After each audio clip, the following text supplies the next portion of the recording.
Hoje a gente vai mergulhar numa filosofia financeira que, olha, é bem contraintuitiva. A ideia aqui não é só acumular riqueza, sabe? É sobre maximizar a realização em vida. É um conceito que meio que desafia tudo que a gente aprendeu sobre economizar para o futuro. E tudo começa com uma releitura daquela famosa fábula. Todo mundo conhece a história da formiga supertrabalhadora e da cigarra que só queria saber de festa, né? Mas o autor Bill Perkins faz uma pergunta que ninguém nunca faz. Tá, a formiga trabalha sem parar a vida inteira, mas quando é que ela se diverte de verdade?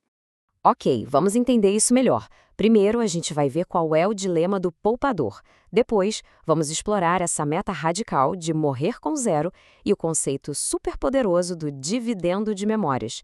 Aí a gente vai encarar de frente o maior medo de todos e, por fim, ver como otimizar a vida com tudo isso. Bora lá? Então, vamos começar com o problema central, a armadilha de poupar demais. Sabe aquela tendência de adiar a vida, sempre deixando para um futuro que a gente nem sabe se vem? O risco é juntar um monte de dinheiro para um eu do futuro que talvez não tenha mais nem saúde nem pique para aproveitar. A fábula clássica sempre nos ensinou a ser a formiga, certo? Mas a filosofia do Perkins meio que força a gente a questionar: qual o sentido de só sobreviver o inverno se a gente nunca aproveitou o verão?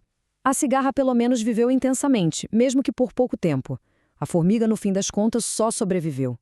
O ideal, parece, está em algum lugar no meio do caminho. E aqui entra um conceito que é a chave de tudo: energia vital. Pensa nisso. A gente tem um número finito de horas para viver, para fazer as coisas. Quando a gente trabalha, o que estamos fazendo de verdade é trocar essa energia, que é nosso bem mais precioso e que não volta mais, por dinheiro. E é aí que o ponto crucial aparece. Se o dinheiro que sobra quando a gente morre representa experiências que não tivemos, quantas horas da nossa vida foram trocadas por absolutamente nada? É um desperdício de energia vital, pura simplesmente. Certo, então, se o problema é esse desperdício de vida, qual seria a solução? É aqui que a filosofia propõe uma mudança bem radical no nosso objetivo financeiro de vida. Aqui dá para ver a virada de chave. A gente sai do foco de só maximizar o patrimônio, sabe, de acumular o máximo de dinheiro possível, e passa para um novo foco, maximizar a vida, ou seja, a arte de converter o dinheiro em experiências positivas, mas na hora certa.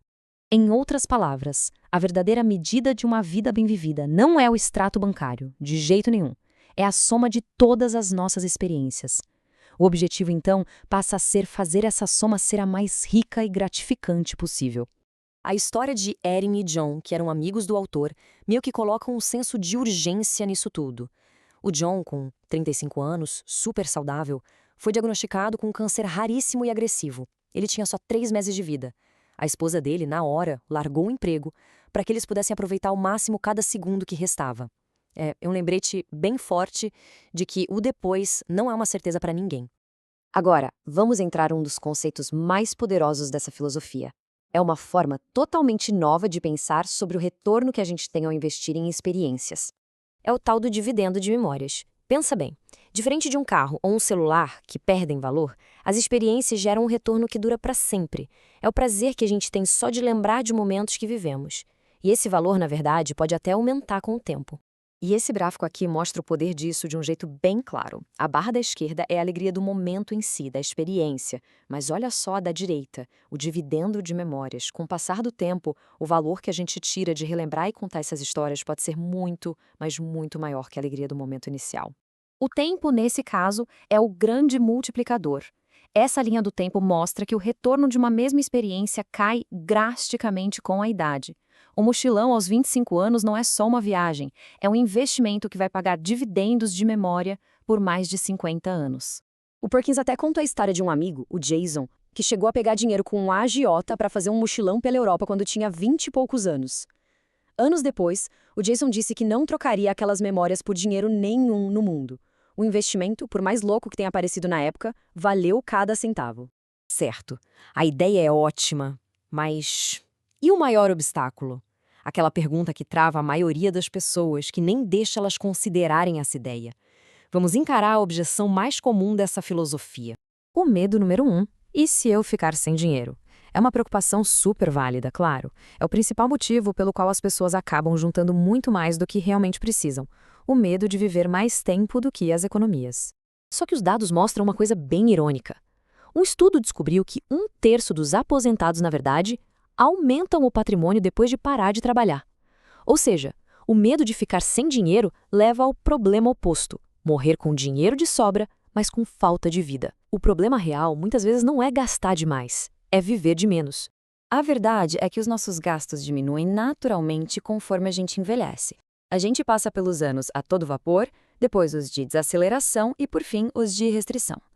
Outro estudo incrível mostrou que aposentados com mais de US$ 500 mil em patrimônio gastaram só 12% disso depois de 20 anos aposentados. O medo realmente leva ao desperdício. Então, a solução não é ser irresponsável de jeito nenhum, é ser estratégico, é ter um plano. Primeiro, usar as ferramentas que existem para estimar a longevidade. E depois, se proteger contra o risco de viver mais do que o planejado. Existem produtos financeiros para isso que funcionam como um seguro de longevidade, garantindo uma renda para o resto da vida. Ok, com esse medo sob controle, a gente pode finalmente ver como tudo isso se junta numa estratégia de vida que é otimizada, que é prática. No fim, o objetivo não é se transformar na cigarra imprudente. É ser uma formiga mais inteligente, mais estratégica. Uma formiga que sabe exatamente quando e como aproveitar o verão, encontrando um equilíbrio muito bem calculado entre o agora e o futuro. Então, para resumir as ideias centrais, a vida é a soma das experiências. É crucial investir nelas o mais cedo possível para maximizar o dividendo das memórias. A meta de morrer com 0 é para evitar o desperdício de energia vital. E, por último, usar as ferramentas financeiras para gerenciar os riscos, e não para deixar o medo ditar as regras da vida. E para a gente terminar, fica essa reflexão: que experiências estão sendo deixadas para um depois que, no fundo, ninguém pode garantir que vai chegar? É uma pergunta que com certeza vale a pena a gente se fazer.